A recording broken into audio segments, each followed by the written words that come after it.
ಪ್ರಸಿದ್ಧ ಉದ್ಯಮಿಯೊಬ್ಬರನ್ನು ಹ್ಯಾನಿ ಟ್ರ್ಯಾಪ್ನಲ್ಲಿ ಬೀಳಿಸಿ ಬ್ಲ್ಯಾಕ್ ಮೇಲ್ ಮಾಡಿದ್ದಲ್ಲದೆ ಕೋಟ್ಯಂತರ ರೂಪಾಯಿ ಪೀಕಿಸಿಕೊಂಡ ಘಟನೆ ನಡೆದದ್ದು ಮಂಗಳೂರಿನ ಉರ್ವಾ ಪೊಲೀಸರು ಕಾಂಗ್ರೆಸ್ ಮುಖಂಡ ಸೇರಿದಂತೆ ಇಬ್ಬರನ್ನು ಬಂಧಿಸಿ ಪ್ರಕರಣ ದಾಖಲಿಸಿದ್ದಾರೆ.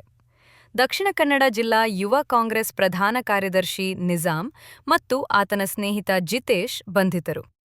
2024ರಲ್ಲೇ ಉದ್ಯಮಿಗೆ ಹ್ಯಾನಿಟ್ರ್ಯಾಪ್ ಖೆಡ್ಡಾ ತೋಡಿದ್ದ ಆರೋಪಿಗಳು 2026ರವರೆಗೂ ಜಿತೇಶ್ ಆತ್ಮಹತ್ಯೆ ಮಾಡಿಕೊಂಡಿದ್ದಾಗಿ ನಾಟಕವಾಡಿ ಬರೋಬ್ಬರಿ 2.77 ಕೋಟಿ ರೂಪಾಯಿ ದೋಚಿದ್ದಾರೆ. ಜಿತೇಶ್ ಉದ್ಯಮಿ ಜೊತೆ ಆಪ್ತವಾಗಿ ವರ್ತಿಸಿದ್ದ ಅಶ್ಲೀಲ ವಿಡಿಯೋವನ್ನು ಗುಪ್ತವಾಗಿ ರೆಕಾರ್ಡ್ ಮಾಡಿಕೊಂಡು ಪತ್ನಿಗೆ ವಿಡಿಯೋ ತೋರಿಸುವುದಾಗಿ ಬೆದರಿಸಿ 35 ಲಕ್ಷ ರೂಪಾಯಿ ಪೀಕಿದ್ದ.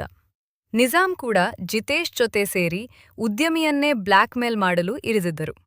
ಈಚೆಗೆ ಉದ್ಯಮಿ ಹೆಸರು ಬರೆದು ಜಿತೇಶ್ ಆತ್ಮಹತ್ಯೆ ಮಾಡಿಕೊಂಡಿದ್ದಾಗಿ ನಿಜಾಮ್ ಬೆದರಿಸಿದ್ದ.